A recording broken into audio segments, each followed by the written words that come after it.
كلمي وليد عنك. الله يكرمك. لو دخلنا. أهلا إلى أميرة. كيف الحال؟ الله يسلمك.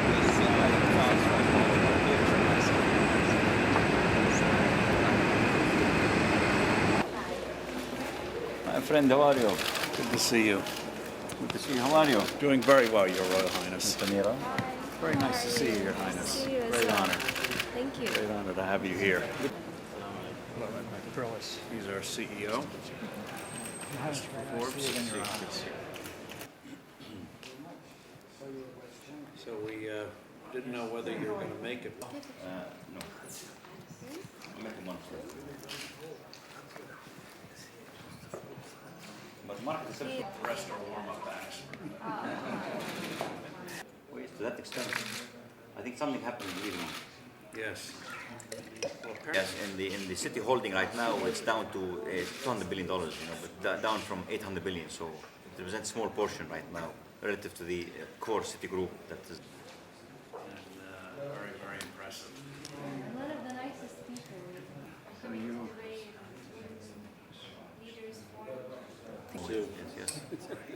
Yes. It's a midnight coup for sure, no doubt about that. I think because he told me I made up my mind. I mean, it didn't make sense because 24 hours I talked to him, he was coming to meet me 27th November. So how could he make up the mind just? Okay, one more time here, please. Just one more. Forced to be reckoned with. I saw a lady from the Forbes family when she was talking about the wealthy people. Who is she? It is a pleasure to introduce our next guest. His Royal Highness is one of the most remarkable investors of the modern era. And I spent the lunch trying to get secret tips so that I could appear as smart as he is when it comes to investing. I hope I have more luck on the stage. But he is a man who was the founder of Kingdom Holding back in 1980 when he was about 5 or 6 years old. He was a child prodigy. But he started this company, founder, and it's had an extraordinary record of success. It is a company that has amassed a portfolio of investments in landmark hotel companies, hotel management companies, real estate, financial services, technology, media, I like that one, publishing, like that even more, entertainment, agriculture, petrochemicals, and aviation. And he's had a success at all of this. He also owns, his company, a number of luxury hotels, including ones we've all heard of, such as George V in Paris, Plaza in New York City, the Savoy in London, Four Seasons in Toronto, Raffles in Singapore, and many more. He also has 2 major projects underway in Saudi Arabia, including one we're going to discuss that's going to have the highest building in the world, not by a story or two, but by over 170 meters. This man thinks big and does big things. His company also has many of the world's most blue-chip companies. You all know of his association with Citigroup, and I was surprised they didn't make him CEO, since he knows how to get things done, but that may come if he has the time for it. News Corp, which was also of interest, Twitter, Apple. We're going to discuss Apple. You realize he made his first investment. He's one of the few people who could call Steve Jobs a friend. But when he made his investment in Apple, he did so at an average price of about $9.50 a share. So you do the arithmetic. Now you can see why we wanted him here for lunch. But he also has holdings in Time Warner, Walt Disney, and others. He also owns 80% of the Rotana Group, which is a media investment company, which owns a number of television stations, radio stations, publications, chain of cafes, media services, film production capabilities. He also owns the largest collection of Arabic movies in the world. Our guest of honor was born in 1955. He is the grandson of 2 historical figures.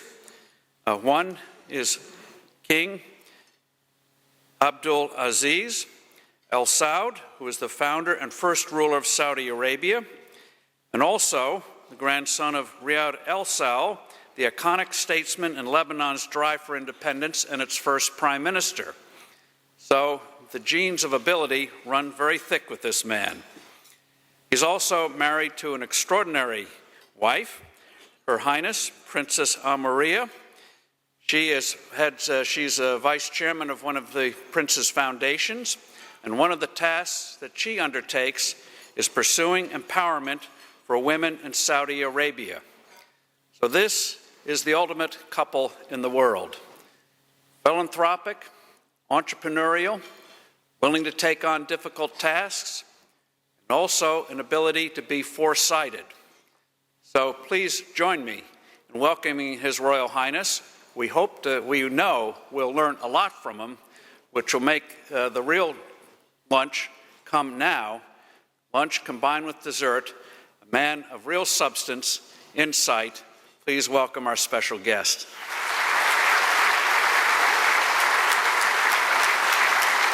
Your Royal Highness, we'll get to specific companies in a moment, but we have to get, since we've had some very interesting sessions here this morning, we have to get your outlook for the global economy, because obviously it is one that moves literally billions of dollars.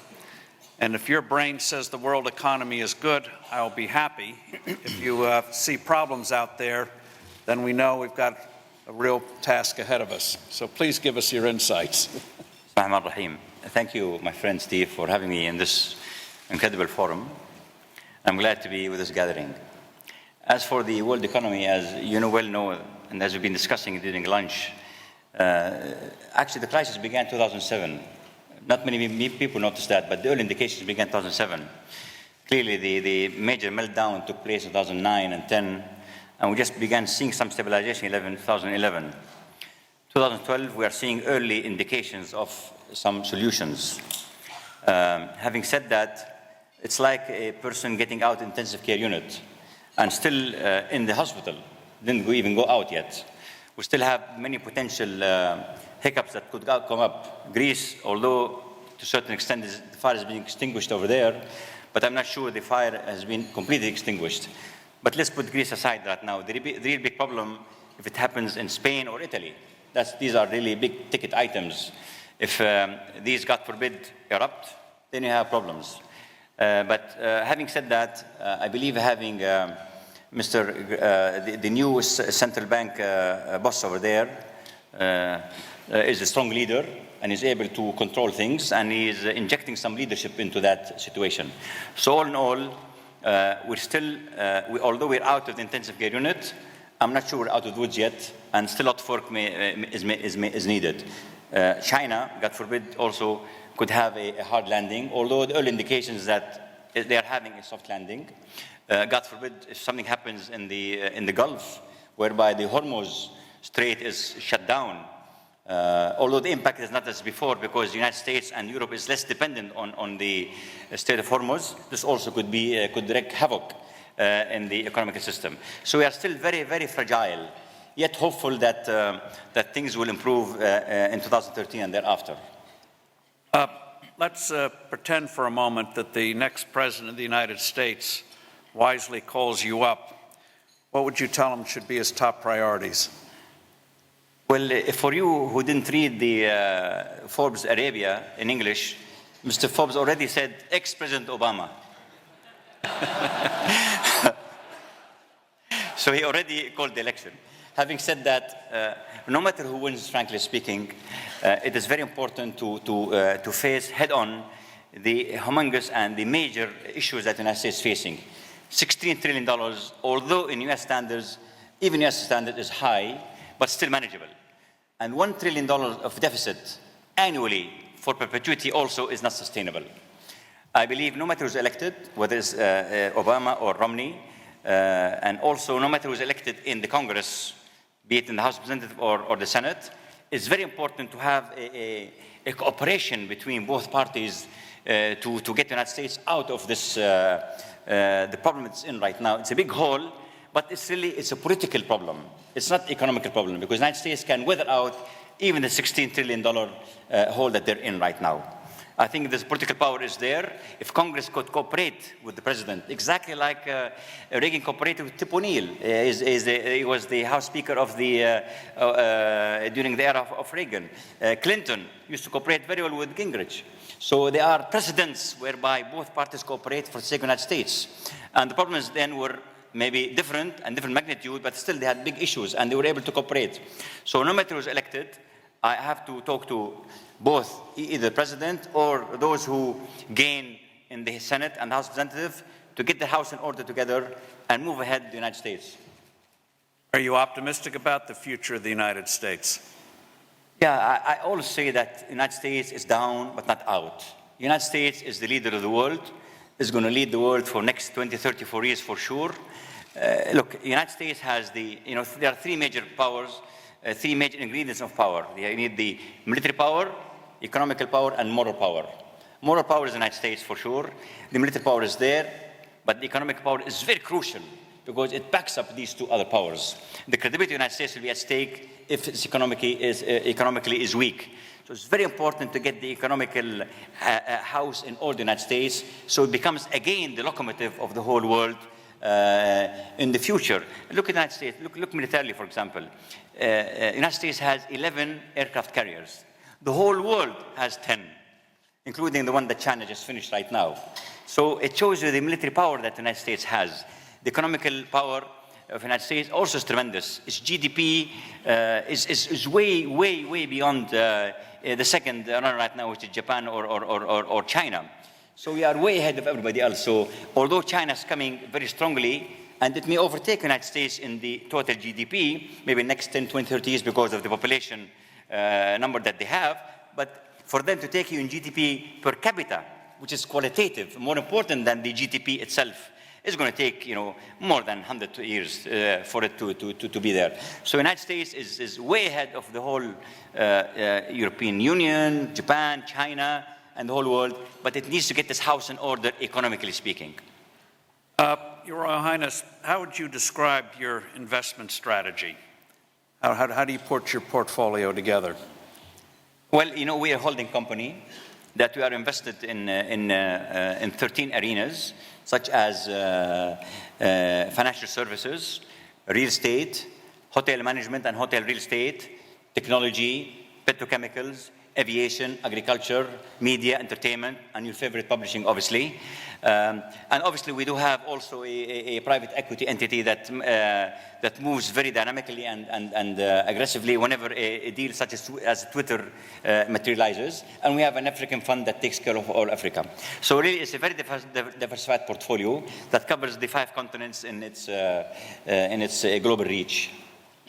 And how do you determine what to make an investment in? Is it what they call value investing? What are the measures that you use to make a commitment? Yeah, with time and progress, we are a mature entity. When you are a company of our size, it's important to fine-tune what you have and to add value to what you have. It's two-tier, frankly speaking. It is really to develop, entrench ourselves further, and advance the cause of the companies we have. But also, at the same time, we're always looking for new opportunities in the world, whether it be locally, regionally, or internationally.